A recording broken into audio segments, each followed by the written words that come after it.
നമസ്കാരം. Lights camera action എന്ന നമ്മുടെ ചാനലിലേക്ക് ഒരിക്കൽ കൂടി സ്വാഗതം. ഞാൻ നിങ്ങളുടെ ശാന്തിയുള്ള ദിനേശ്.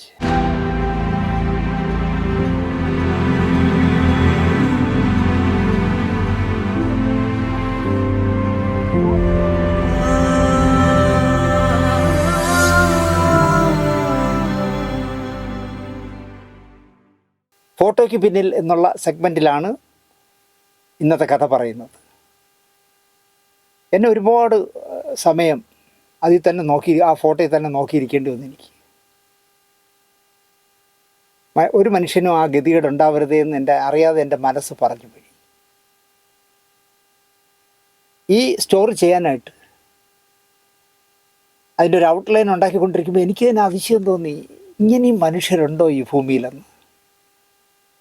അത്രയ്ക്കും വിചിത്ര കഥാപാത്രമായ ഒരു മനുഷ്യൻ്റെ കഥയാണ് ഞാൻ പറയുന്നത്. നിങ്ങൾക്ക് ഈ സ്റ്റോറി കാണുമ്പോൾ അത് മനസ്സിലാവും. 1997 മികച്ച ന്യൂസ് ഫോട്ടോയ്ക്കുള്ള തിരുവനന്തപുരം പ്രസ് ക്ലബിൻ്റെ പുരസ്കാരവും അമേരിക്കൻ മലയാളി സംഘടനയായ ഫോക്കാനയുടെ അവാർഡും നേടിയ മാതൃഭൂമി ഫോട്ടോഗ്രാഫർ ബി ചന്ദ്രകുമാറിന് ഈ 2 അവാർഡുകളും ഒരുപാട് അവാർഡുകൾ ഈ ഫോട്ടോയുടെ പേരിൽ അദ്ദേഹത്തിന് ലഭിച്ചു. എനിക്ക് ചന്ദ്രകുമാറിനെ പരിചയമില്ല. ഞാൻ അദ്ദേഹത്തെ ഒന്ന് ബന്ധപ്പെടാനായിട്ട് പരമാവധി നോക്കി നടന്നില്ല. അവസാനം അദ്ദേഹത്തിൻ്റെ ഫേസ്ബുക്കിൽ കയറിയാണ് അദ്ദേഹത്തിൻ്റെ ഫോട്ടോയൊക്കെ എടുത്തത്. എന്തായാലും ചന്ദ്രകുമാറിൻ്റെ നമ്മൾ ഇന്ന് പറയുന്ന വിഷയത്തിലെ ഫോട്ടോ ഒരു ഒന്നൊന്നര ഫോട്ടോ എന്ന് പറയേണ്ടി വരും. 1997 ജൂൺ 5 മദ്യത്തിൽ വിഷം കലർത്തി കുടിച്ച സകലകലാ വല്ലഭനെന്ന് പറയാം. നാടകരംഗത്തായാലും തിരക്കഥ എഴുത്തിലായാലും അഭിനയത്തിലായാലും നൃത്തത്തിലായാലും ഒക്കെ കമൽഹാസനെ പോലും നൃത്തത്തിൽ അതിശയിപ്പിച്ച ആളാണ് സുരാസു. അങ്ങനെ വ്യത്യസ്ത തലങ്ങളിൽ അല്ലെങ്കിൽ ഒരു വിപ്ലവകാരി എന്നും പറയാം. അങ്ങനെയുള്ള സുരാസുവിൻ്റെ മൃതദേഹം കോട്ടയം റെയിൽവേ സ്റ്റേഷനിൽ അജ്ഞാതമായി കിടന്നു. നമ്മളെ ജോൺ അബ്രാഹിമിനെ പോലെ, കവി അയ്യപ്പണ്ണനെ പോലെ ഇദ്ദേഹവും ഒരു അവധൂതനെ പോലെയൊക്കെ നടന്ന മനുഷ്യനായിരുന്നു. മദ്യത്തിൽ വിഷം കലർത്തുമ്പോൾ പെട്ടെന്ന് ബ്രെയിനിലേക്ക് പിടിക്കും. അപ്പോൾ അങ്ങനെ ആ മരിച്ചു കിടക്കുന്ന ഏതൊരു വിഷക്കാരനാണെന്ന് വിചാരിച്ചു. കാരണം അദ്ദേഹം ജീവിതത്തിലെ ഉടുപ്പുകളൊന്നും ഇടാറില്ല, പേർ ബോഡിയായിട്ട് നടന്നു കളയും. പിന്നെ അലങ്കോലമായ താടിയും അലങ്കോലമായ തലമുടിയും ഒക്കെ ആയിട്ട് കിടക്കുന്ന ഒരാളിനെ കണ്ടാൽ, അദ്ദേഹത്തെ കണ്ടാൽ ഒരു കലാകാരനാണെന്ന് തോന്നില്ല ഒറ്റ ഓട്ടത്തിൽ. വാർത്ത അറിഞ്ഞു വന്ന ആരോ ആ ചുരുളൂടി കിടക്കുന്ന ആളാരാണെന്ന് തിരിച്ചറിഞ്ഞു. അത് സുരാസുവാണ്. ആ വാർത്ത മാതൃഭൂമിയിൽ 1-ാം പേജിൽ തന്നെ അടിച്ചു വന്നു. 1997 ജൂൺ 6 എറണാകുളത്തുള്ള രവിപുരം അടക്കം 2-3 ശ്മശാനങ്ങളുണ്ട്. അതിൽ പച്ചാളം എന്ന് പറഞ്ഞ സ്ഥലത്തെ പൊതു ശ്മശാനത്തിൽ സുരാസിൻ്റെ മൃതദേഹം അടക്കാൻ ഒരുക്കങ്ങൾ നടക്കുകയാണ്. നടന്മാരുടെ സംഘടനയായ അമ്മയുടെ ഒരു റീത്ത് സുരാസുവിൻ്റെ നെഞ്ചിൽ വച്ചിട്ടുണ്ട്. സുരാസു അമ്മയിലും ഫെഫ്കയിലും മാറ്റയിലും ഒന്നിലും അംഗത്വമെന്നുള്ള ആളല്ലല്ലോ. എങ്കിലും അമ്മ ആ മര്യാദ കാണിച്ചു. എല്ലാം കൂടി ഒരു 7-8 പേര് അവിടെ നിൽപ്പുണ്ട്. സിനിമയിൽ നിന്ന് എടുത്തു പറയാവുന്നത് തിരക്കഥാകൃത്തായ ജോൺ പോളും സംവിധായകൻ മോഹനുമാണ്. ഇവിടെ പറയും മുമ്പൊക്കെ എടുത്ത മോഹനുമാണ് അവിടെ ഉള്ളത്. കാരണം മോഹൻ്റെ അടുത്ത സുഹൃത്താണ് സുരാസ്. ഒരുപാട് ദ്രോഹിച്ചിട്ടും എഴുത്തള്ളാത്ത സുഹൃത്തായിരുന്നു മോഹന് എന്നും സുരാസു. മോഹൻ വഴിയാണ് സുരാസുവിനെ ജോൺ പോളിനും പരിചയം. അപ്പോൾ സിനിമാക്കാരുടെ സംഘടനയായ ട്രേഡ് യൂണിയൻ വന്നിട്ടില്ല, ഫെഫ്ക വന്നിട്ടില്ല. മാറ്റ രൂപീകരിച്ച സമയത്താണ് സുരാസുവിൻ്റെ മരണം. ആദ്യത്തെ ജനറൽ സെക്രട്ടറി ജോൺ പോളാണ്.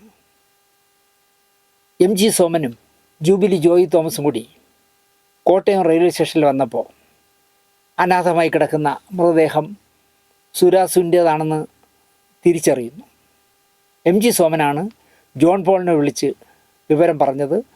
വിവരം പറയുക മാത്രമല്ല, ആംബുലൻസിൽ കയറ്റി മറ്റു കാര്യങ്ങളൊക്കെ അവിടെ കോട്ടയത്ത് നടത്തേണ്ട പോലീസിനെ കൊണ്ടുവന്ന് മകസറൊക്കെ എഴുതി പോസ്റ്റ്മോർട്ടമൊക്കെ ചെയ്ത് ആംബുലൻസിൽ കയറ്റി അയക്കുന്ന ജോലി അത് അത്രയും MG സോമൻ ചെയ്തിരുന്നു. എന്നിട്ട് മൃതദേഹം ആംബുലൻസിൽ കയറ്റി എറണാകുളത്തേക്ക് കയറ്റി വിടുകയാണെന്ന് വിളിച്ചു പറഞ്ഞു. മതപരമായ ചടങ്ങുകളൊന്നുമില്ല. ബന്ധുക്കളുമില്ല പച്ചാള ശ്മശാനത്തിൽ. അദ്ദേഹം 2 വിവാഹം കഴിച്ചു. അതിൽ ആദ്യത്തെ ഭാര്യ, അവരും അവരുടെ 2 മക്കളും, ഒരു മോളും ഒരു മോനും, അഹമ്മദാബാദിലാണ്. ആംബുലൻസുകാർ ആണെങ്കിൽ ഈ നിൽക്കുന്ന 7-8 പേരോട് ധൃതി കൂട്ടിക്കൊണ്ടേയിരിക്കുന്നു. കാരണം അവർക്ക് ആ പൈസ കിട്ടിയാൽ പോകാം, ബോഡി ഒന്ന് ഇറക്കി വെച്ചിട്ട് നിങ്ങളെ പൈസ താ, ഞങ്ങൾ പോട്ടെന്ന് പറഞ്ഞ് ധൃതി കൂട്ടുക. വിറവ് കൊള്ളികൾ പതുക്കെ പതുക്കെ എല്ലാം കൊണ്ടിടുന്നുണ്ട് സുരാസിൻ്റെ നെഞ്ചിലേക്ക് വയ്ക്കാനുള്ളത്. അദ്ദേഹം 2ാമത് കല്യാണം കഴിച്ചതാണ് നാടക നടിയായിരുന്ന അംബുജം, കോഴിക്കോട്ടുകാരുടെ പ്രിയപ്പെട്ട പത്മേടത്തി. സംസ്ഥാന നാടക അവാർഡ് ജേതാവാണ്. ഹതഭാഗ്യായ അംബുജം എന്ന് പറയാം. അവർ നിസ്സംഗയായി അവിടെ നിൽപ്പുണ്ട്.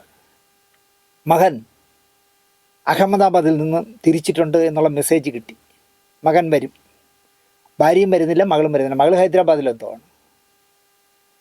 അപ്പോൾ VSSCയിലെ ഒരു ഉയർന്ന ഉദ്യോഗസ്ഥയാണ് സുരാസുവിൻ്റെ ആദ്യ ഭാര്യ. സുരാസുവുമായി സാമ്യമുള്ള ഒരാളും അദ്ദേഹത്തിൻ്റെ മകളെന്ന് തോന്നിക്കുന്ന ഒരു പെൺകുട്ടിയും ഒരു കാറിൽ അവിടെ എത്തി, പച്ചാള ശ്മശാനത്തിലെത്തി. അത് സുരാസുവിൻ്റെ സഹോദരനാണ്. തിരുവനന്തപുരത്തുകാർക്ക് പെട്ടെന്ന് മനസ്സിലാവും. നൂപുര കുറുപ്പ് സാർ എന്ന് പറഞ്ഞാൽ എല്ലാവർക്കും അറിയാം.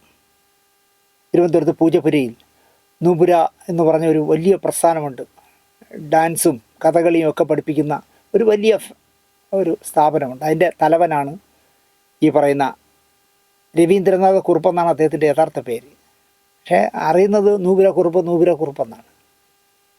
അദ്ദേഹവും മകളുമാണ് തിരുവനന്തപുരത്ത് നിന്ന് പച്ചാളത്തെത്തിയത്. നൂപുര ഡാൻസ് അക്കാഡമിയിൽ നിന്ന് പഠിച്ച ഒരുപാട് പേര് സീരിയൽ രംഗത്തും സിനിമാ രംഗത്തൊക്കെ വന്നിട്ടുണ്ട്. പ്രശസ്തനായ കലാകാരനാണ് അദ്ദേഹം. അദ്ദേഹം സുരാസുവിൻ്റെ സഹോദരനാണ്. സുരാസു ഇങ്ങോട്ട് പോയി നോക്കണ്ട, അത്രയും സാമ്യമുണ്ട്. മാക്ട് രൂപീകരിച്ചപ്പോൾ KG ജോർജ് ആയിരുന്നു അതിൻ്റെ ആദ്യത്തെ ചെയർമാൻ. വൈസ് ചെയർമാൻ എൻ്റെ ഗുരുനാഥനായ JC സാർ.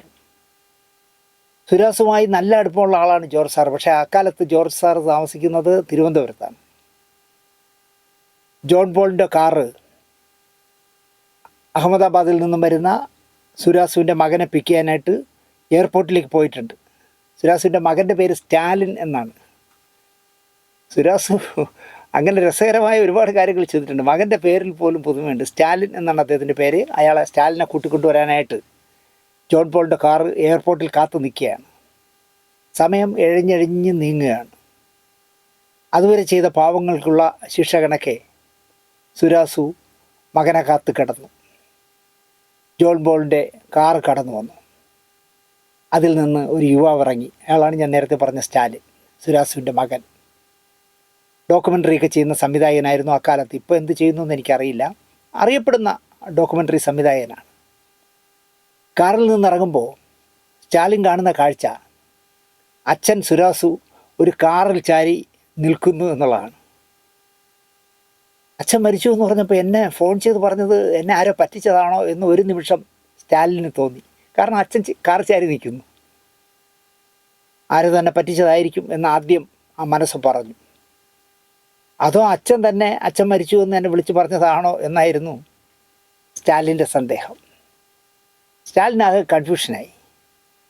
കാറിൽ ചാരി നിൽക്കുന്ന സുരാസുവിനെ പരിചയപ്പെട്ടപ്പോഴാണ് അത് അച്ഛൻ്റെ സഹോദരൻ നേരത്തെ പറഞ്ഞ നൂപുര കുറുപ്പ് സാറാണ് എന്നറിയുന്നത്, വലിയച്ഛൻ. ആദ്യമായാകണം സ്റ്റാലിൻ അച്ഛൻ്റെ സഹോദരനെ കാണുന്നത്. സമീപത്ത് നിന്ന് ഏങ്ങലടിച്ച് കരയുന്നത് അച്ഛൻ്റെ 2ാമത്തെ ഭാര്യയാണെന്ന് സ്റ്റാലിന് തിരിച്ചറിയാനായി.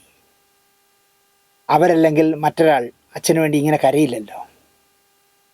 സുരാസുവിൽ നിന്ന് തനിക്ക് പിറക്കാതെ പോയ മകനെ കണ്ട ആ അമ്മ സ്റ്റാലിനെ കെട്ടിപ്പിടിച്ച് കരഞ്ഞു.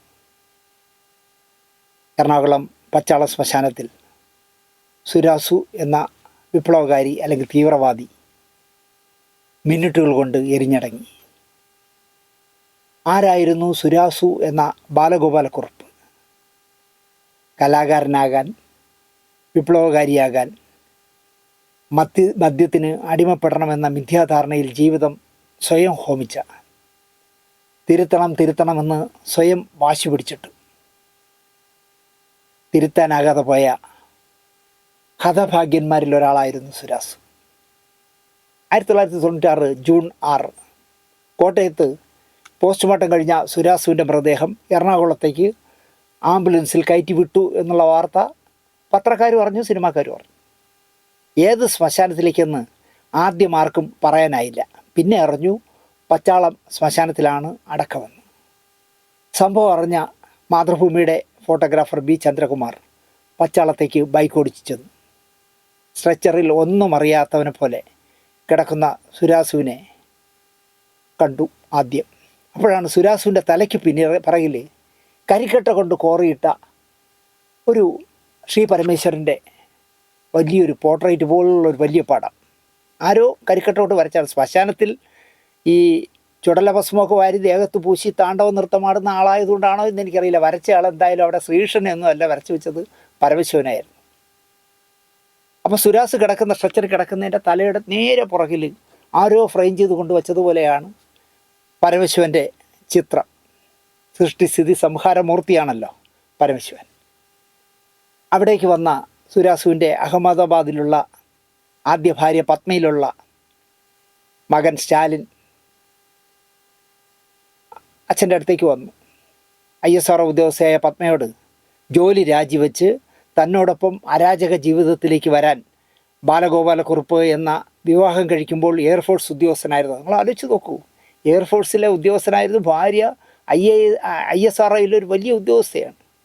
അപ്പോൾ എയർഫോഴ്സ് ഉദ്യോഗസ്ഥനായിരുന്ന സ്റ്റാലിനും സ്മൃതിയും, അനിയത്തിയുടെ സഹോദരിയുടെ പേര് സ്മൃതി എന്നാണ്, ജന്മം നൽകിയ ശേഷം ജോലി രാജിവെച്ച് നാടകം, കവിത, രാഷ്ട്രീയമൊക്കെയായി മാറാനും സുരനും അസുരനും ചേർന്നവൻ സുരാസു എന്ന് പേര് മാറ്റിയ നാസ്തികനായ മനുഷ്യൻ ക്ഷണിച്ചു. ഈ പറഞ്ഞ ആദ്യ ഭാര്യ പത്മയെ ക്ഷണിച്ചു. പക്ഷേ അരാജക ജീവിതത്തിലേക്ക് ഞാനും കുട്ടികളും ഇല്ല എന്ന് പത്മയുടെ ഉറപ്പിച്ചങ്ങ് പറഞ്ഞു. അതിന് ഞങ്ങളില്ല. സുരാസു എന്നല്ല ബാലഗോപാലക്കുറുപ്പ് പേര് മാറ്റാനിരുന്നത്, പരേതൻ എന്നാണ് ഇടാനിരുന്നത്. അത് ചോദിക്കേ, ആരെങ്കിലും ഇടുമോ പരേതൻ എന്ന്? പക്ഷേ ബാലഗോപാലക്കുറുപ്പ് ഞാനൊരു തൂലികാനാമത്തിലേക്ക് മാറുന്നു, അത് പരേതൻ എന്നാണ് എന്ന് പറഞ്ഞപ്പോൾ കൂട്ടുകാരെല്ലാം കൂടി വഴക്ക് പറയുകയും അങ്ങനെ ചെയ്യരുത് എന്ന് പറയുകയും, എന്നാൽ സുരപാനം നിർബാധം നടത്തുന്നവൻ സുരാസു എന്ന് സുരാസു അങ്ങ് പേരിട്ടു. സുരപാനം യഥേഷ്ടം നടത്തുന്ന ആളാണല്ലോ. അച്ഛനെ ഒരുപാട് വർഷങ്ങൾക്ക് ശേഷം മകൻ കാണുകയാണ്. അവൻ്റെ അടുത്തേക്ക് വന്ന അച്ഛൻ്റെ രണ്ടാം ഭാര്യ, സ്നേഹിക്കുന്നവർ അമ്മയുടെ തീന്ന് വിളിക്കുന്ന അംബുജം, അവനെ കെട്ടിപ്പിടിച്ച് കരഞ്ഞു.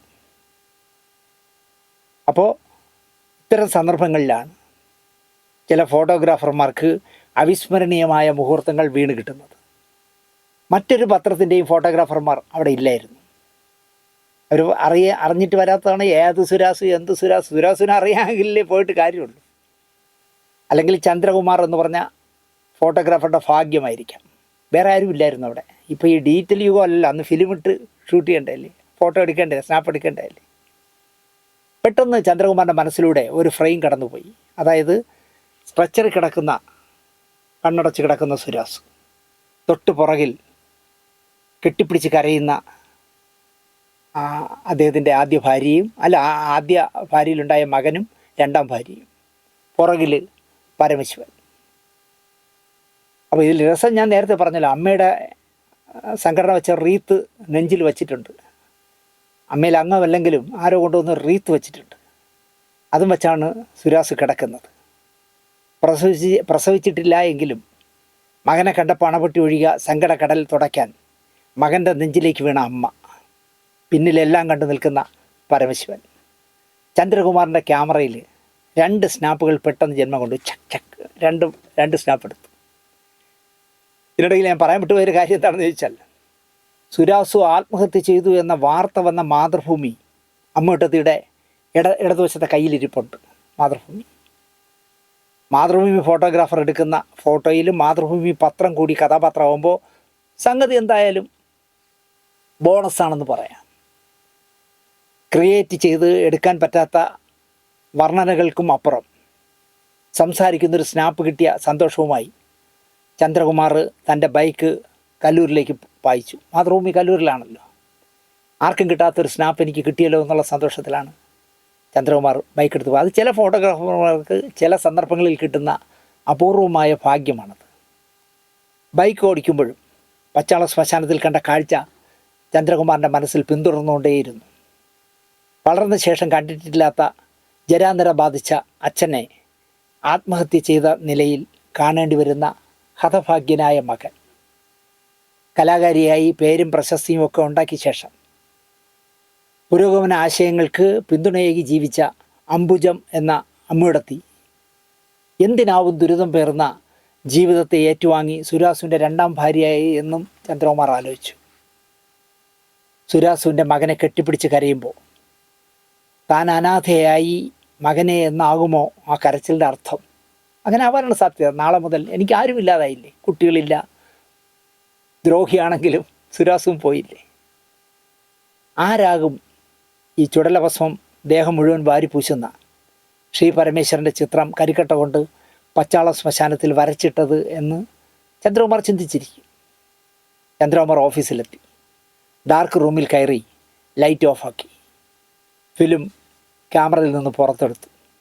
ഡെവലപ്പ് ചെയ്യാൻ സുധീർ മോഹൻ എന്ന യുവാവിനെ ഏൽപ്പിച്ചു. അല്പം ആശ്വാസം തേടി ചന്ദ്രകുമാർ ഒരു കസേരയിലിരുന്നു. സുധീർ മോഹൻ ടൈമർ സെറ്റ് ചെയ്ത് ഫിലിം ഡെവലപ്പ് ചെയ്തു. അതിനിടയിൽ ചന്ദ്രകുമാറിൻ്റെ ചോദിച്ചു, എന്താണ് ഫോട്ടോ എന്ന് ചോദിച്ചു. വല്ലാത്തൊരു കാഴ്ചയായിരുന്നു, കണ്ണിൽ നിന്നത് മായുന്നില്ല എന്നായിരുന്നു ചന്ദ്രകുമാറിൻ്റെ മറുപടി. അത് കേട്ടപ്പോൾ സുധീർ മോഹനും ആ ഫോട്ടോ കാണാൻ ആകാംക്ഷയായി. എക്സ്പോസ് ചെയ്ത പടം പ്രിൻ്റ് അടിച്ച് വരുന്നതുവരെ ടെൻഷൻ നൽകുന്ന കാലമായിരുന്നല്ലോ. അപ്പോൾ ഇപ്പോഴാണെങ്കിൽ ഡിജിറ്റൽ ആയതുകൊണ്ട് എടുത്തോളം തന്നെ നമുക്ക് വ്യൂ ഫൈൻഡർ കൂടെ നോക്കാമല്ലോ എങ്ങനെയുണ്ട് പടമെന്ന്, അല്ലെങ്കിൽ സ്ക്രീനിൽ നോക്കാമല്ലോ. ക്ലിക്ക് ചെയ്താൽ ഉടനെ കാണാം. ഏതാനും നിമിഷങ്ങൾ കഴിഞ്ഞപ്പോൾ ചുവന്ന ലൈറ്റ് തെളിഞ്ഞു. വീണ്ടും ചന്ദ്രകുമാർ ആകാംക്ഷയുടെ എണീറ്റ് ആ ഫിലിം എടുത്ത് നോക്കി. 2 സ്നാപ്പുകളാണ് എടുത്തതെന്ന് ഞാൻ പറഞ്ഞല്ലോ. 2 നല്ല ഫോട്ടോകൾ. ഒട്ടും താമസിയാതെ ആ ഫോട്ടോകളുടെ പ്രിൻ്റ് റെഡിയായി. ന്യൂസ് ഡെസ്കിൽ ആ ഫോട്ടോ ഏൽപ്പിച്ചിട്ട് ചന്ദ്രകുമാർ പോയി. കണ്ടവരൊക്കെ ഒരു നിമിഷം നിശ്ചലമായിപ്പോയി. കാരണം ആ ഫ്രെയിം കണ്ടപ്പോൾ ആർക്കായാലും അതിശയം തോന്നും. കാരണം ചുവരിൽ പരമശിവൻ, നടുക്ക് രണ്ടാനമ്മയും മകനും പൊട്ടിക്കരഞ്ഞ് കെട്ടിപ്പിടിച്ച് നിന്ന് കരയുന്നു, പരസ്പരം തേങ്ങി കരയുന്നു. അയാൾ കർച്ചീഫ് എന്തോ വെച്ച് മുഖം തുടയ്ക്കുന്നുണ്ട്. അതിൽ മാതൃഭൂമി ഇടം കയ്യിൽ പിടിച്ചിട്ടുണ്ട്. നിലത്തിതൊന്നും അറിയാതെ നിസ്സംഗനായി കിടക്കുന്ന സുരാസു. 1997 ജൂൺ 7 ചരമ പേജിൽ അപ്രധാനമായി ഈ ഫോട്ടോയും വാർത്തയും വന്നു. അവിടെയൊക്കെയാണ് ഈ ഡെസ്കിലിരിക്കുന്നവന്മാരുടെ താന്തോന്നിത്തനം പലപ്പോഴും ഉണ്ടാകുന്നത്.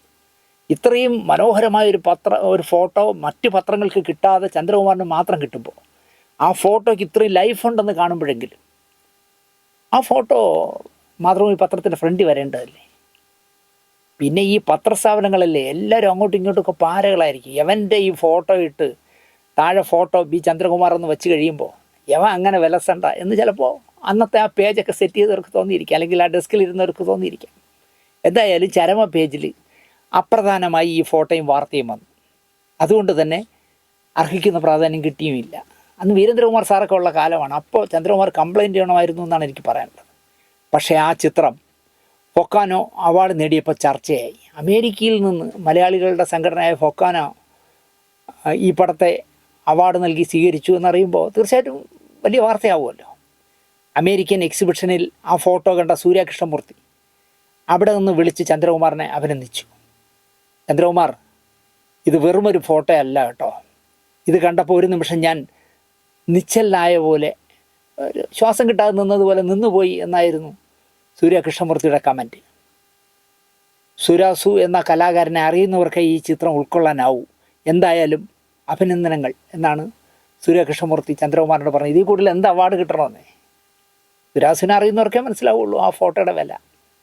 സുരാസുവിൻ്റെ ഈ ചിത്രം 51 ദിവസം നീണ്ടു നിൽക്കുന്ന സൂര്യ ഫെസ്റ്റിവലിൻ്റെ ബുക്ക്ലെറ്റിൻ്റെ 1-ാം പേജിൽ ചന്ദ്രകുമാറിൻ്റെ അനുമതിയോടുകൂടി പ്രിൻ്റ് ചെയ്തു. എനിക്ക് ഇവിടെ വെച്ച് ചന്ദ്രകുമാറിനോട് പറഞ്ഞത്, ചന്ദ്രകുമാറെ നിങ്ങളുടെ ഒരു അനുമതി വാങ്ങാതെയാണ്, അല്ലെങ്കിൽ മാതൃഭൂമിയുടെ ഒരു അനുമതി വാങ്ങാതെയാണ് ഞാൻ ഈ സ്റ്റോറിയിൽ നിങ്ങളുടെ ഫോട്ടോ ഉൾപ്പെടുത്തിയിരിക്കുന്നത്. പക്ഷേ എന്താ പറയുക, സൂര്യകൃഷ്ണമൂർത്തി ആ മര്യാദ കാണിച്ചു. അദ്ദേഹം സൂര്യയുടെ ഔട്ട്ലെറ്റിൽ ഇത് പ്രിൻ്റ് ചെയ്യാണ്, അല്ലെങ്കിൽ ബുക്ക്ലെറ്റിൽ പ്രിൻ്റ് ചെയ്യുകയാണ് എന്നുള്ള പെർമിഷൻ വാങ്ങിയിട്ടാണ് പ്രിൻ്റ് ചെയ്തത്. ആരാണ് ഈ സുരാസു? വീണയുടെ വിഷ്ണുലോകമാക്കി ജീവിച്ച സുരാസു. വല്ലപ്പോഴും വന്നു പോകാനുള്ള ഇടത്താവളമായി വീടിനെ കണ്ട, കുടുംബത്തെ കണ്ട സുരാസു. സാമ്പ്രദായങ്ങളൊക്കെ അതിലൊക്കെ കലഹിച്ച സുരാസു. ചട്ടക്കൊടുകളെയൊക്കെ ചവിട്ടിപ്പൊളിച്ച് നടന്നുപോയ സുരാസു. പരിചിതർക്കൊക്കെ തലവേദന സൃഷ്ടിച്ച സുരാസു. നിഷേധിയായി ജീവിതം നയിച്ച് നിഷേധിയായി തന്നെ മരണം വരിച്ച സുരാസു. അരവിന്ദൻ്റെ മനോഹരമായൊരു സിനിമയുണ്ട് എസ്തപ്പാൻ. ആ എസ്തപ്പാൻ എന്ന് പറഞ്ഞ സിനിമ ഇത് കാണുന്ന പുതിയ ജനറേഷനിൽ എത്ര പേര് കണ്ടിട്ടുണ്ടെന്ന് എനിക്കറിയില്ല. നിങ്ങൾ യൂട്യൂബിലുണ്ട്, അത് കാണണം. നല്ല രസമുള്ള പടം. രാജൻ കാക്കനാടൻ എന്ന് പറഞ്ഞ നമ്മുടെ പ്രശസ്ത നോവലിസ്റ്റായ കാക്കനാടൻ്റെ അനിയൻ രാജൻ കാക്കനാടനാണ് എസ്തപ്പാനായിട്ട് അഭിനയിച്ചത്. നല്ല രസമുള്ള പടം. ആ കാലത്ത് ഞാൻ ആസ്വദിച്ച് കണ്ട പടമാണ്. അതിൽ ഈ എസ്തപ്പാൻ ഒരു വിചിത്ര മനുഷ്യനാണ്. പലരും എസ്തപ്പാനെക്കുറിച്ച് ആ സിനിമയിൽ സംസാരിക്കും. നമ്മളൊരു കല്ലെടുത്ത് എറിഞ്ഞാൽ തിരിച്ചയാൾ എറിയുന്നത് മോദകം, ഉഴുന്നുവട, പരിപ്പ് വടയൊക്കെയാണ് ഇങ്ങോട്ട് എറിയുന്നത്. ഒരാൾ പറയുകയാണ്, ഒരാൾ പറയും ഞാൻ ഇന്നലെ എസ്തപ്പാനെ കണ്ടു. എസ്തപ്പാൻ കടലിൽ നിന്ന് നടന്നു വരുന്നു, വെള്ളത്തിൻ്റെ മേളിൽ കൂടെ നടന്നു വരുന്നു ഒരു വലിയ 2 മീനുകളുമായിട്ട്. ഇങ്ങനെ ഓരോരുത്തരും കാണുന്ന ഓരോരുത്തരും എസ്തപ്പാനെക്കുറിച്ച് ഓരോ കഥയാണ് ആ സിനിമയിൽ പറയുന്നത്. അതുപോലെയാണ് എനിക്ക് സുരാസുവിനെ കുറിച്ച് തോന്നിയത്. പയ്യന്നൂരിൽ അന്നൂരിൽ ഞാൻ സുരാസുവിനെ കണ്ടു എന്നൊരാൾ പറയുമ്പോൾ കഴിഞ്ഞ ആഴ്ച നാഗർകോവിലിൽ വെച്ച് ഞാൻ സുരാസുവിനെ കണ്ടു എന്നാവും അടുത്തയാൾ പറയുന്നത്. ആലപ്പുഴ ഷാപ്പിൽ അടിച്ച് പിമ്പിരിയായി ഞാനും കണ്ടിട്ടുണ്ട് എന്നായിരിക്കും വേറൊരാൾ പറയുന്നത്. ഈ സുരാസുവിനെ കണ്ടാൽ ബഹുരസമാണ്. കാരണം ഷർട്ട് പരമാവധി ഇടാറില്ല. ഇടുമ്പോഴും മസ്ലിം പോലത്തെ ചെറിയ ജുബ്ബയൊക്കെ ഇടാറുണ്ട്, പക്ഷെ വളരെ അപൂർവമാണ്. അദ്ദേഹം പരമാവധി നടക്കുന്ന കണ്ടാൽ കാവി ലുങ്കി എടുത്തിരിക്കും, കാവി മുണ്ട്. അതിൻ്റെ പുറത്ത് ബെൽറ്റിന് പകരം ഒരു തോർത്തെടുത്ത് അങ്ങ് കെട്ടും, ഇറുക്കി അങ്ങ് കെട്ടും. കെട്ടിയിട്ട് ഈ കടാരയൊക്കെ തിരുവുന്നത് പോലെ ഒരു ഫൗണ്ടൻ പേന ഇവിടെ ഇങ്ങനെ തിരികെ വെച്ചിരിക്കും. നമുക്ക് കാണാം കടാരയ്ക്ക് പകരം ഇരിക്കുകയാണെന്ന് ഫൗണ്ടൻ പേന. ഒരു ചുവന്ന ബക്കറ്റ് എപ്പോഴും കൊണ്ട് കിടക്കും. ഷട്ടിലില്ലാന്ന് ഞാൻ നേരത്തെ പറഞ്ഞല്ലോ. ആ ചുവന്ന ബക്കറ്റിലേക്ക് നമ്മൾ നോക്കിയാൽ ഒരു 4-5 നോവലുകൾ, 3-4 കൗബീനങ്ങൾ, കോണകം, ഒരു മഗ്. ഇത്രയും ആയാൽ സുരാസു ആയി എന്ന് പറയാം. ഇത്രയും ഉണ്ടെങ്കിൽ സുരാസു ലോകത്ത് എവിടെ വേണമെങ്കിലും പോകും. ഇത്രയും കൊണ്ട് ഒരു മടിയുമില്ല അദ്ദേഹത്തിന്. അബദ്ധൂതനെ പോലെ, ഭിക്ഷക്കാരനെ പോലെ, നോർമൽ അല്ലാത്തവനെ പോലെ സുരാസു എവിടെയും പ്രത്യക്ഷപ്പെടാം ഈ പറഞ്ഞ വേഷഭൂഷാദികളിൽ. ഞാൻ സുരാസുവിനെ അവസാനമായി ഞാൻ കണ്ടത് നാഗർകോവിലിൽ 3-ാം പക്കം നടക്കുമ്പോൾ അവിടെ അശോകനെ കാണാൻ ചെന്നപ്പോൾ സുരാസുവിനെ കണ്ടു. കുറച്ച് വിശേഷങ്ങളൊക്കെ ചോദിച്ചു. എപ്പോഴും ഒരു ആബ്സെൻറ്റ് മൈൻഡ് ആയതുപോലെ ഇരിക്കും. അപ്പോൾ അവിടെയാണെങ്കിൽ നല്ല സ്റ്റൈൽ ആൻഡ് എക്സിക്യൂട്ടീവ് ലുക്കിലാണ്. പാൻസൊക്കെ ഇട്ട്, ഫുൾ കൈ ഷർട്ടൊക്കെ ഇട്ട്, താടിയെല്ലാം സമൃദ്ധമായ താടിയെല്ലാം ട്രിം ചെയ്ത് നല്ല സുന്ദര കുട്ടനായിട്ടിരിക്കുന്നു. ജഗതി എൻഗേജ് ആയിരിക്കും. ജഗതി ശിവമാൻ്റെ അച്ഛന് ജഗതി എൻഗേജ് ആയിരിക്കും. തിലകൻ ചേട്ടനും ഇദ്ദേഹമായിട്ടുള്ള കൂട്ടുകാരായിട്ട് അഭിനയിക്കുന്ന സീനാണ് ഞാൻ ചെല്ലുമ്പോൾ എടുത്തുകൊണ്ടിരിക്കുന്നത്. ഞാൻ ചോദിച്ചു, സുരാസു ചേട്ടാ എങ്ങനെയുണ്ട് ഇവിടുത്തെ അന്തരീക്ഷം? കൊള്ളാം, നല്ല അന്തരീക്ഷമാണ്. ഞാൻ എങ്ങനെ പഴയ പോലെ? ഞാനിവിടെ വളരെ മര്യാദക്കാരനാണ്. കാരണം പപ്പൻ അല്ലെങ്കിൽ പിണങ്ങും എന്നൊക്കെ എന്നെ പറഞ്ഞു. പിന്നെ ഞാൻ അറിഞ്ഞത് എന്താ പറയുക, 3-ാം പക്കത്തിന് ശേഷം ഒരു സിനിമയിലേക്കും പിന്നെ പത്മരാജ സാർ വിളിച്ചിട്ടില്ല. കാരണം അവിടെ അലുമ്പാക്കിയിട്ടാണ് പോയത്. ചെറുവണ്ണൂരിലെ കരുണ നേഴ്സിംഗ് ഹോമിൽ നിന്നും ആൽക്കഹോളിക് അഡിക്ഷന് ചികിത്സയിലായിരുന്ന സുരാസുവിനെ ചില ചങ്ങാതിമാർ വന്ന് കൂട്ടിക്കൊണ്ടു പോയതിൻ്റെ അടുത്ത ദിവസമാണ് കോട്ടയം റെയിൽവേ സ്റ്റേഷനിൽ ആത്മഹത്യ ചെയ്ത നിലയിൽ, അല്ലെങ്കിൽ ആത്മഹത്യക്ക് ശ്രമിച്ച നിലയിൽ അബോധാവസ്ഥയിൽ പ്ലാറ്റ്ഫോമിൽ സുരാസു കിടന്നത് എന്ന് പറയുന്നു. ദ്രോഹികളാണ് ഈ കൂട്ടുകാരെന്ന് ഞാനവരെ പറയില്ലാന്നേ. മദ്യാസക്തി കുറയ്ക്കാനായിട്ട് ഈ പറഞ്ഞ കരുണ നേഴ്സിംഗ് ഹോമിൽ അഡ്മിറ്റായ മനുഷ്യനെ പ്രലോഭിപ്പിച്ച് വിളിച്ചുകൊണ്ട് പോയി, താനിക്ക് വേറെ ജോലിയില്ലടോ, വാടോ നമുക്ക് ആടിച്ച് പിമ്പിരിയായി സ്വർഗം കാണാമെന്നൊക്കെ പറഞ്ഞ് എന്തോ പ്രലോഭിപ്പിച്ച് വിളിച്ചുകൊണ്ട് പോയി. പിറ്റേ ദിവസമാണ് വിഷം ഇതിലൊഴിച്ചിട്ട്, ചാരായത്തിൽ അല്ലെങ്കിൽ മദ്യത്തിലൊഴിച്ചിട്ട് കഴിച്ച അബോധാവസ്ഥയിൽ പ്ലാറ്റ്ഫോമിൽ കിടന്നത്. അതിനെക്കുറിച്ച് എം.എൻ. കാനശ്ശേരി മാഷ് പറയുന്ന ഒരു കഥയുണ്ട്. ആരോ മാഷിനോട് പറഞ്ഞു, മാഷേ സുരാസു മരിച്ചു എന്ന് കേട്ടു. ചുമ്മാ മരിച്ചു കാണുകയില്ല എന്നായി മാഷ്. വെള്ളമടിച്ച് ഓഫായി പോയതായിരിക്കും. അല്ല മാഷേ, കോട്ടയം റെയിൽവേ സ്റ്റേഷനിലെ പ്ലാറ്റ്ഫോമിൽ ബോഡി കിടപ്പുണ്ട്, ആത്മഹത്യ. വിഷം ചേർത്ത് കഴിച്ച മദ്യം ഉള്ളിൽ ചെന്നാണ് മരിച്ചതെന്നാണ് പറയുന്നത്. അത് നീ എങ്ങനെ അറിഞ്ഞു? അല്ല, ആ കഴിച്ച മദ്യക്കുപ്പി കയ്യിലുണ്ടായിരുന്നു, അതിൽ കുറച്ച് മദ്യം മിച്ചം ഉണ്ടായിരുന്നു എന്ന് പറഞ്ഞു. അപ്പോൾ കാരശ്ശേരി മാഷ് ചോദിച്ചു, മദ്യം ബാക്കിയുണ്ടോ? ഉണ്ട്. ആ, എന്നാ മരിച്ചത്? സുരാസു ആയിരിക്കും എന്നാണ് പറഞ്ഞത്. കാരണം എത്ര കിട്ടിയാലും ഒരു തുള്ളിയില്ലാതെ കഴിക്കുന്ന മനുഷ്യൻ്റെ കയ്യിൽ ബാലൻസ് ഉള്ള മദ്യക്കുപ്പിയാണ് ഇരിക്കുന്നതെങ്കിൽ അത് സുരാസു തന്നെയാണ് മരിച്ചത് എന്നാണ് കാരശ്ശേരി മാഷ് പറഞ്ഞത്. നക്സലൈറ്റുകളെ മോചിപ്പിക്കാനായി ചങ്ങല കൊണ്ട് ദേഹം മുഴുവൻ വരിഞ്ഞു കെട്ടി 24 മണിക്കൂർ നിന്ന് സമരം നടത്തിയിട്ടുള്ള ആളാണ് സുരാസു. 24 മണിക്കൂർ ഒരേ നിൽപ്പ് നിന്നു. ആലോചിച്ച് ദേഹം മുഴുവൻ ചങ്ങല കൊണ്ട് വരിഞ്ഞു കെട്ടിയിട്ട് ജയിലിൽ കിടക്കുന്ന നക്സലൈറ്റുകളെ തുറന്നു വിടണമെന്ന് പറഞ്ഞിട്ട്. അതുപോലെ ഗ്രോ വാസുവിൻ്റെ നേതൃത്വത്തിൽ സെക്രട്ടേറിയറ്റിന് മുന്നിൽ ഗോളിയർ സമരം നടക്കുകയാണ്. സുരാസുവും അംബുജവും രണ്ടാം ഭാര്യ അംബുജവും അടങ്ങിയ സമരഭടന്മാർ കൂടെയുണ്ട്. യാദൃച്ഛികമായി സുരാസുവിൻ്റെ മകൻ സ്റ്റാലിൻ സെക്രട്ടേറിയറ്റിന് മുന്നിലുള്ള സമരപന്തലിലേക്ക് എത്തി. സുരാസു ഉണ്ടെന്ന് അറിഞ്ഞുകൊണ്ടല്ല വന്നത്. എന്തുകൊണ്ടോ ആ സമരം കണ്ടപ്പോൾ ഗോളിയാറിലെ സമരമല്ലേ, ഒന്ന് അതിൽ കയറി അഭിവാദ്യം അർപ്പിക്കാമെന്ന് എന്തോ വിചാരിച്ച് വന്നതാണ് സ്റ്റാലിൻ. സുരാസു ഒരു ബിന്ദുവിൽ തന്നെ ശ്രദ്ധ കേന്ദ്രീകരിച്ചു. ഒടുവിൽ സുരാസു തിരിച്ചറിഞ്ഞു, യവൻ എൻ്റെ മകൻ സ്റ്റാലിനാണെന്ന്. കാരണം പൊടി കൊച്ചായിരുന്നപ്പോൾ കണ്ടതല്ലേ, പിന്നെ കണ്ടിട്ടില്ല. ഇത് എൻ്റെ സ്റ്റാലിനാണെന്ന് സുരാസുവിന് മനസ്സിലായി. സ്റ്റാലിനെ അച്ഛൻ രണ്ടാനമ്മയെ പരിചയപ്പെടുത്തിയത് ഈ സമരപന്തൽ വെച്ചാണ്.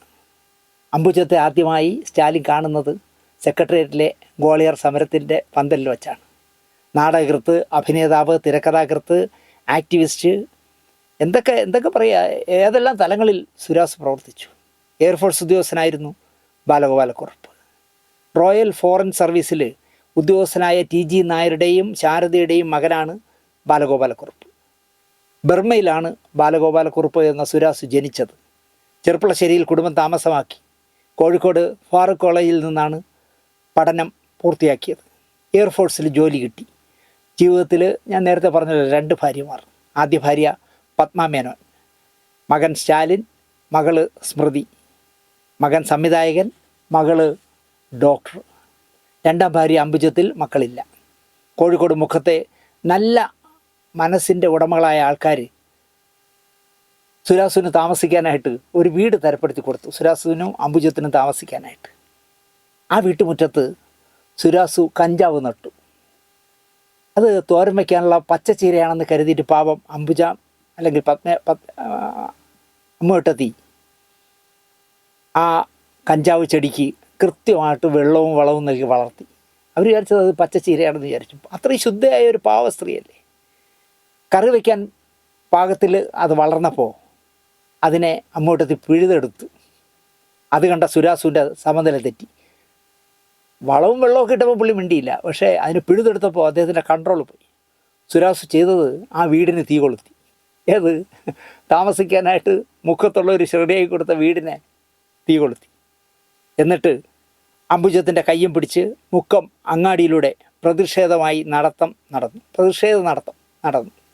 പിന്നെ അംബുജത്തെയും കൊണ്ട് കോഴിക്കോട് നിന്ന് നാട് വിട്ടു. വീടുണ്ടാക്കൽ, നിങ്ങളുടെ വീടും ഫ്ലാറ്റും എനിക്ക് വേണ്ട എന്നാണ് ആ സമരത്തിന് സുരാസ് കൊടുത്ത മറുപടി.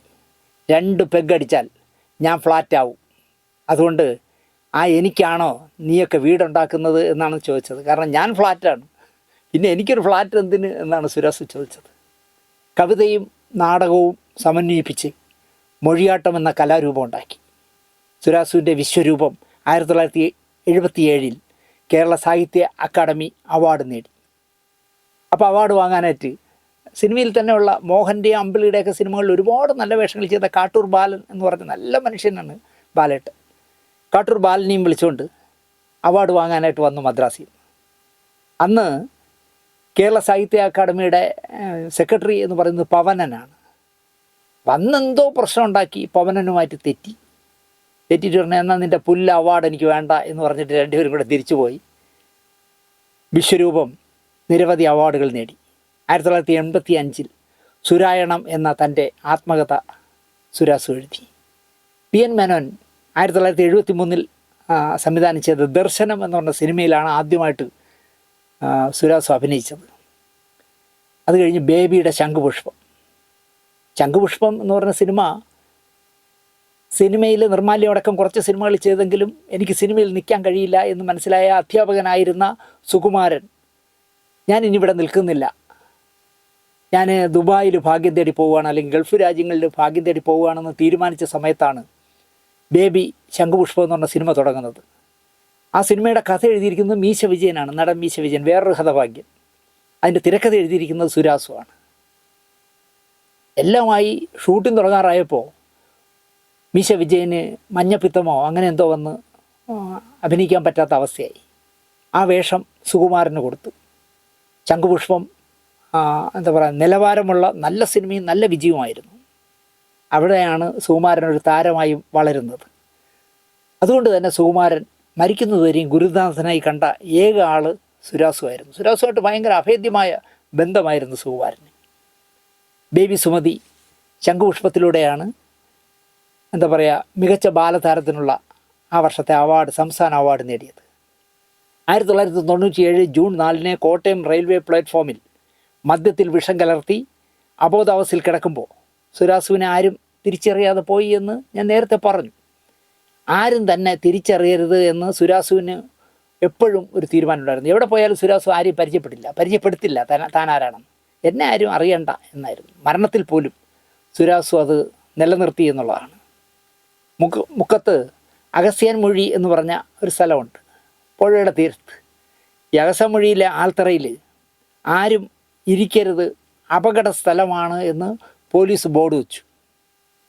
ഒരു നാൾ സുരാസു അഗസ്ത്യാൻമൊഴിയിൽ വന്നു. പോലീസിൻ്റെ ബോർഡുകളെല്ലാം പിഴുതുമാറ്റി.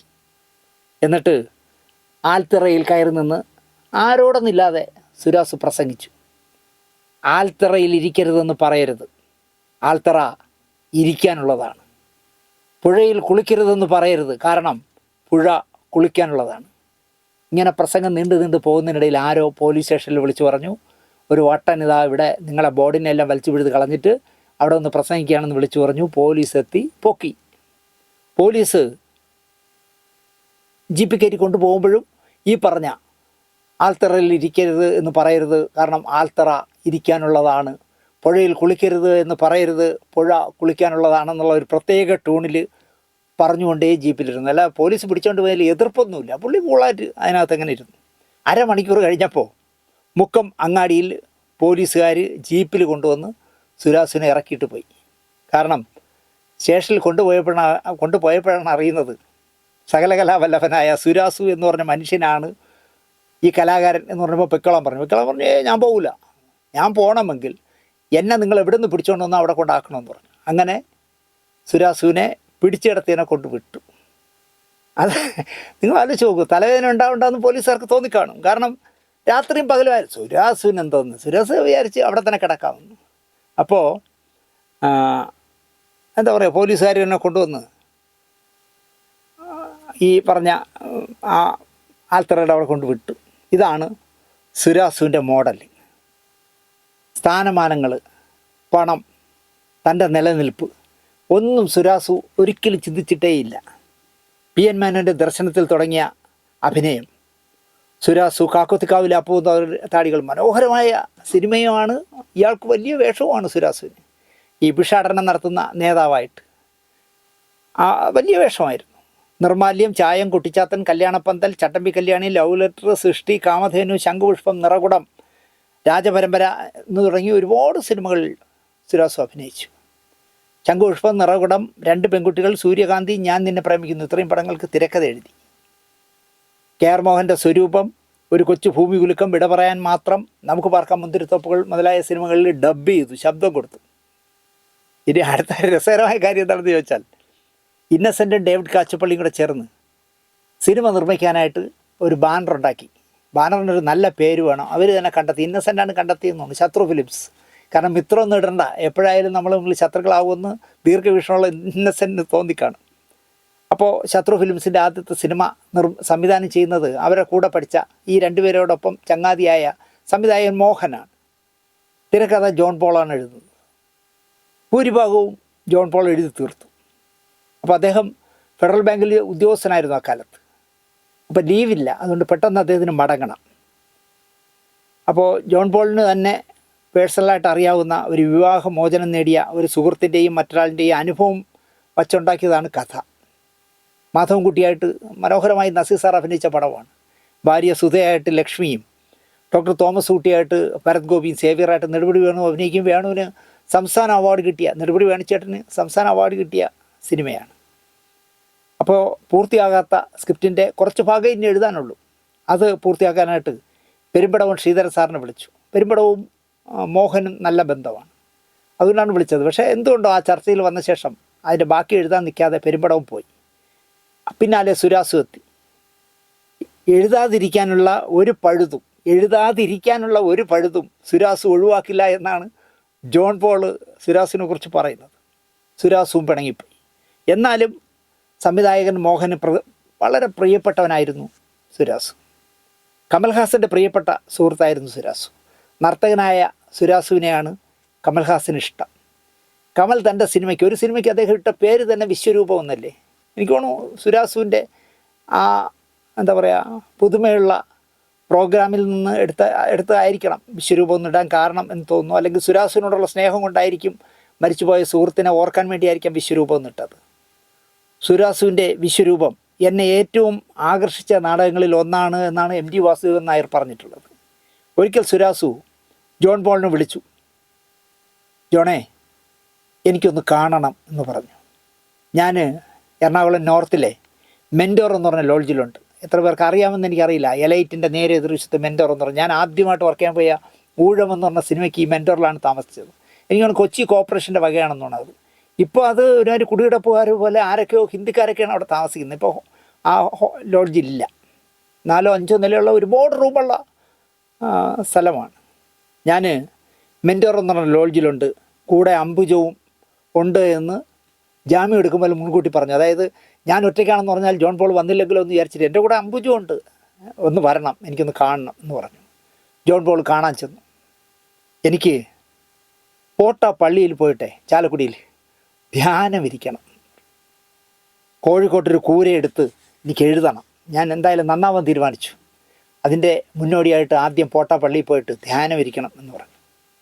അതിന് സജ്ജമാകാനായിട്ടാണ്, മനസ്സിനെ ഒന്ന് നേരെയാക്കി എടുക്കാനായിട്ടാണ് ഞാൻ പോട്ടയിൽ പോകുന്നത്. കാരണം ഒരു കൂര, വീടിനെ പറയുകയാണ്, ഒരു കൂര എടുത്ത് അവിടെ ഇരുന്ന് എഴുത്ത് തുടങ്ങണമെന്നാണ് പറയുന്നത്. ആകപ്പാടെ എൻ്റെ കയ്യിൽ 100 രൂപയാണ് ഉണ്ടായിരുന്നത്. അത് ഞാൻ ഇപ്പോൾ ഈ മെൻറ്റോറിൽ കൊടുത്തു. എനിക്ക് ജോൺ ഒരു 250 രൂപ ഒന്ന് സഹായിക്കണം. ഈ പറയുന്നത് ശരിയാണോ എന്നറിയാനായിട്ട് ഒരു നിമിഷം ജോൺ പോൾ സുരാസുവിൻ്റെ മുഖത്ത് തന്നെ നോക്കിയിരുന്നു. അപ്പോൾ നിസ്സംഗനായിരിക്കുക.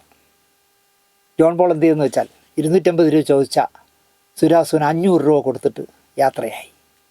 പിറ്റേന്ന് മെൻറ്റോറിൻ്റെ എതിർവശത്തുള്ള എലൈറ്റ് ഹോട്ടലിൽ ജോൺ പോൾ ആരെയോ കാണാനായിട്ട് കാറിൽ വന്നിറങ്ങുമ്പോൾ കാണുന്ന രംഗം, ഉടുവസ്ത്രം അഴിച്ച് തലയിൽ കെട്ടിയിട്ട് അടിച്ച് പിമ്പിരിയായിട്ട് ഈ പ്രപഞ്ചത്തെ ആകെ ചീത്ത വിളിച്ച് നിൽക്കുന്ന സുരാസുവിനെയാണ്.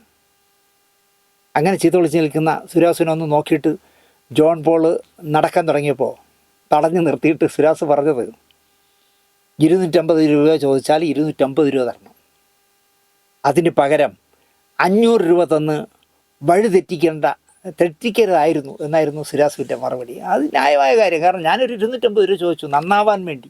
കോട്ട പള്ളിയിൽ പോയി എനിക്ക് അംബുജത്തിനും പ്രാർത്ഥിക്കാൻ വേണ്ടി, അവിടുന്ന് കോഴിക്കോട്ട് പോയി ഒരു കൂര എടുക്കാൻ വേണ്ടി 250 രൂപയാണ് തന്നോട് ചോദിച്ചത്.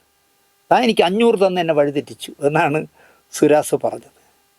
കാക്കോത്തിക്കാവിൽ അഭിനയിക്കുന്നതിനിടയിൽ ലൊക്കേഷനിൽ നിന്ന് മുങ്ങി പോകാനിടയുള്ള സ്ഥലങ്ങളിലൊക്കെ ആളെ വിട്ട് ഒരു ഡോക്ടർ രവീന്ദ്രൻ എന്ന് പറയുന്ന ആളിൻ്റെ വീട്ടിൽ നിന്നും സുരാസുവിനെ പൊക്കിക്കൊണ്ടുപോയാണ് ബാക്കി അഭിനയിപ്പിച്ചത്. മുക്കം അഭിലാഷ് ജംഗ്ഷനിൽ നിന്ന് കാരണമില്ലാതെ ഒരു നാൾ ഈ മനുഷ്യൻ കൂവുകയാണ് റോഡിൽ. അഭിലാഷ് ജംഗ്ഷനിൽ നിന്ന് കൂവുന്നു. നമ്മളാണെങ്കിൽ ചെയ്യുമോ? അപ്പോൾ എന്തിനാ കൂവുന്നേ എന്ന് ചോദിച്ചാൽ നാട്ടുകാരിൽ ആരോ ചോദിച്ചു, അല്ല എന്താ ഒറ്റയ്ക്ക് നിന്ന് കൂവണേ എന്ന് ചോദിച്ചു. കൂകാൻ തോന്നിയാൽ പിന്നെ കരയണോടാ, കൂവാൻ തോന്നിയാൽ കൂവണം. എനിക്ക് ഇപ്പോൾ കൂവാൻ തോന്നി, ഞാൻ കൂവുന്നു, ഒരു കാരണവുമില്ല, പുള്ളിക്ക് കൂവണം എന്ന് തോന്നി. കോട്ടയത്തെ പ്രശസ്തമായൊരു ഹോട്ടൽ മുറി, പ്രശസ്ത സാഹിത്യകാരൻ കാക്കനാടനും അദ്ദേഹത്തിൻ്റെ സുഹൃത്ത് വലയവും പല കാര്യങ്ങളും ചർച്ച ചെയ്ത് മദ്യസേവയൊക്കെ ഉണ്ടായിരിക്കാം, അവിടെ ഇരിക്കുകയാണ്. കൂട്ടത്തിൽ സുരാസുമുണ്ട്. മുഷിഞ്ഞ ഒരു കടലാസിൽ കുത്തിക്കുറിച്ച ഒരു കവിത, സുരാസു കുത്തിക്കുറിച്ച ഒരു കവിത കാക്കനാടന് വായിക്കാൻ നൽകി. കാക്കനാടൻ അത് വായിച്ചു. എന്തോ സുരാസിനോട് അഭിപ്രായം പറഞ്ഞു. സുരാസുവും പത്രപ്രവർത്തകനായ കുര്യനും പോകാനായി എണീറ്റു. കാശ് വല്ലതും വേണോ എന്ന് സ്നേഹരൂപേണ, അല്ലാതെ ചുമ്മാ ചോദിച്ചു, ഭംഗിവാക്കല്ല, സ്നേഹരൂപേണ ചോദിച്ചു. സുരാസു, കാശ് വല്ലതും വേണോ എന്ന് ചോദിച്ചു. വേണ്ട എന്നായിരുന്നു മറുപടി. പുറത്തിറങ്ങിയ സുരാസു കുര്യനോട് സങ്കടം പറഞ്ഞു. അവശ കലാകാരന്മാർക്കുള്ള സർക്കാർ പെൻഷൻ വന്നിട്ട് കുറേ നാളായി, അത് മുടങ്ങിക്കിടക്കുകയാണ്. കുര്യൻ 50 രൂപ നൽകി. സുരാസു അതും വാങ്ങിച്ചോണ്ട് പോയി. അഭിമാനിയും കൂടെ ആയിരുന്നു. കാരണം കാക്കനാടൻ ചോദിച്ചപ്പോൾ വേണ്ട എന്ന് പറഞ്ഞ അതുകൊണ്ടാണ്. എന്നാൽ സ്വാതന്ത്ര്യമുള്ള കുര്യനോട് 50 രൂപ വാങ്ങിച്ചോട്ടാണ് അദ്ദേഹം പോയത്. എറണാകുളത്ത് ഉഷ ടൂറിസ്റ്റ് ഹോമിലിരുന്ന് മോഹൻ ആദ്യമായി സ്വതന്ത്ര സംവിധായകനാകുന്ന 2 പെൺകുട്ടികളുടെ തിരക്കഥ എഴുതാൻ സുരാസുവുമായിട്ടിരുന്നു മോഹൻ. ഒരു എന്താ പറയുക, ദിവസം എത്ര തിരക്കഥ എഴുതി വെച്ചിരുന്നു അത്രയും തിരക്കഥ എടുത്തുകൊണ്ട് ആരുടെയും പറയാതെ, മോഹനോടോ ആരുടെയും പറയാതെ ആ തിരക്കഥ എടുത്തുകൊണ്ട് സുരാസു മുങ്ങി. 3-ാമത്തെ ദിവസം മുല്ലപ്പന്തൽ ഷാപ്പിൽ നിന്ന് കാട്ടൂർ ബാലൻ സുരാസുവിനെ പിടിച്ചോണ്ട് വന്നു. തിരക്കഥ എഴുതാൻ ഞാനില്ല, എനിക്ക് അതിനുള്ള മാനസിക അവസ്ഥയില്ല എന്ന് പറഞ്ഞിട്ട് മോഹനെ ഒറ്റയ്ക്കാക്കി സുരാസു പോയി. മോഹനെയൊക്കെ സമ്മതിക്കണം, കാരണം ഇവരെയൊക്കെ പോലുള്ളവരെ ചുവന്നുകൊണ്ട് നടക്കുന്നില്ല. അത് ചിലരങ്ങനെയാണ്. ഇപ്പോൾ കവി അയ്യപ്പണ്ണനെ എത്ര പറ്റിച്ചാലും എത്ര പേര് കൊണ്ടു നടക്കുന്നു. ഞാൻ എപ്പോഴെങ്കിലും ഒരു കഥ പറഞ്ഞുതരാം, അയ്യപ്പണ്ണൻ എന്നെ പറ്റിച്ച കഥ. അതുപോലെ തന്നെയായിരുന്നു ജോൺ അബ്രഹാം. അപ്പോൾ തിരക്കഥ എഴുതാൻ ഞാനില്ല എന്ന് പറഞ്ഞ് 2 പെൺകുട്ടികളുടെ സ്ക്രിപ്റ്റിൽ ഇരിക്കാതെ സുരാസു പോയി. ISROയിലെ ഉയർന്ന ജോലി രാജിവെച്ച് ഭാര്യ കൂടെ വരാത്തതിനാണ് അവരുപേക്ഷിച്ചതെന്ന് ഞാൻ നേരത്തെ പറഞ്ഞല്ലോ. അന്ന് മുതൽ സ്ത്രീ വഞ്ചകിയാണ് എന്നതാണ് സുരാസുവിൻ്റെ ഫിലോസഫി. അതായത് ഞാൻ എൻ്റെ ദുരിത ജീവിതം അനുഭവിക്കാനായിട്ട് വിളിച്ചിട്ട് ഭാര്യ വരാത്തതുകൊണ്ട് സ്ത്രീകളെ മുഴുവൻ വഞ്ചകി എന്നാണ് അദ്ദേഹം പറയുന്ന ഫിലോസഫി. 2 പെൺകുട്ടികളുടെ ഷൂട്ടിംഗ് തീർത്ത് സ്റ്റുഡിയോ വർക്കുകൾ നടക്കുമ്പോൾ ആദ്യമായിട്ട് സംവിധാനം ചെയ്യുന്ന സിനിമയില്ലേ, അതിൻ്റെ പോസ്റ്റർ അടിച്ചപ്പോൾ ആദ്യത്തെ പോസ്റ്റർ സംവിധായകൻ മോഹനെ കാണിക്കാനായിട്ട് കൊണ്ടുവന്നു. മോഹൻ താമസിക്കുന്നിടത്ത് കൊടുത്തു. അവിടെ കുടിച്ച് ലക്ക് കിട്ട് വന്ന സുരാസു പോസ്റ്ററിൽ തൻ്റെ പേരില്ല എന്നുണ്ട്. സ്ക്രിപ്റ്റ് എഴുതാത്ത ആളിൻ്റെ പേരെങ്ങനെ ഉണ്ടാവും, പക്ഷേ എൻ്റെ പേര് വച്ചില്ല എന്ന് വിചാരിച്ചിട്ട് പോസ്റ്ററിനെ കന്നം പിന്നെ 4ആയിട്ട് അങ്ങ് കീറി, എന്നിട്ട് ഇറങ്ങിപ്പോയി. അപ്പോൾ മോഹൻ്റെ കൂടെ താമസിക്കുന്ന മറ്റ് താമസക്കാർ പറഞ്ഞു, നിങ്ങൾ ആദ്യമായിട്ട് ഡയറക്റ്റ് ചെയ്യുന്ന പടത്തിൻ്റെ പോസ്റ്ററിനാണ് അയാൾ കീറിയത്. അത് തെമ്മാടിത്തരമായിപ്പോയി. മേലാൽ ഇയാളെ ഈ വീട്ടിൽ കയറ്റാൻ പറ്റില്ല എന്ന് കൂട്ടുകാർ പറഞ്ഞു, സഹമുറിയന്മാർ പറഞ്ഞു. അങ്ങനെ മേലാൽ ഈ വീട്ടിൽ വരരുതെന്ന് മോഹൻ തന്നെ സുരാസുവിനോട് പറഞ്ഞു. അതിനുശേഷം സുരാസു ചെയ്യുന്ന പണി എന്താണെന്ന് വെച്ചാൽ, ഇടയ്ക്കിടയ്ക്ക് ഒരു ഓട്ടോറിക്ഷയിൽ വന്ന് ഗേറ്റിൻ്റെ മുന്നിൽ ഇറങ്ങി ഗേറ്റിലിട്ടടിക്കും. അപ്പോൾ മോഹൻ വീട്ടിൽ നിന്നിറങ്ങി റോഡിലേക്ക് ചെല്ലും. 1 മണിക്കൂറോ 1.5 മണിക്കൂറോ ആ ഗേറ്റിൽ പിടിച്ച് നിന്ന് 2 പേരും സംസാരിക്കും. അടുത്തൊരാട്ടോ വരുമ്പോൾ കൈ കാണിച്ച് അതിൽ കയറി അദ്ദേഹം പോവും. ഇങ്ങനെ, കാരണം ഒന്നും മനസ്സിൽ വയ്ക്കുന്ന ആളല്ലല്ലോ. പിന്നീട് ഒരിക്കൽ വരുന്നത് ഒരു പ്രൊഡ്യൂസറുമായിട്ടാണ്. പ്രൊഡ്യൂസറുമായിട്ട് വന്നിട്ട്, മോഹൻ, ഇയാൾക്കൊരു പടം ചെയ്യണം, നിങ്ങളെയാണ് ഡയറക്ടറായിട്ട് വെച്ചിരിക്കുന്നത്. അപ്പോൾ മോഹൻ പറഞ്ഞു, അല്ല, സുരാസു കൂടി സഹകരിക്കുമെങ്കിൽ നമുക്ക് 2 പേരുടെ വരുന്നൊരു തിരക്കഥ എഴുതാം. പിന്നെന്ത്, ഞാൻ ഏറ്റവും എന്നൊക്കെ പറഞ്ഞ് ഈ പിണങ്ങിയ കാര്യയെ പുള്ളി മറന്നുപോയി. പക്ഷേ അതിനും തിരക്കഥ എഴുതാൻ സുരാസു വന്നില്ല. ആ പടമായിരുന്നു മോഹൻ്റെ 2ാമത്തെ ചിത്രം വാടക വീട്. തിരക്കഥ എഴുതാമെന്ന് ഏൽക്കും, പക്ഷേ വാടക വീട് എഴുതിയത് ഡോക്ടർ പൗത്രനായിരുന്നു, കാരണം ഇദ്ദേഹം വന്നില്ല. അതുപോലെ തന്നെ മിഷണറിമാർ നടത്തിയിരുന്ന ഒരു ലെപ്രസി ആശുപത്രിയിൽ സുരാസുവിന് മാനേജറായിട്ട് ജോലി കിട്ടി. നല്ല ഉയർന്ന ശമ്പളം.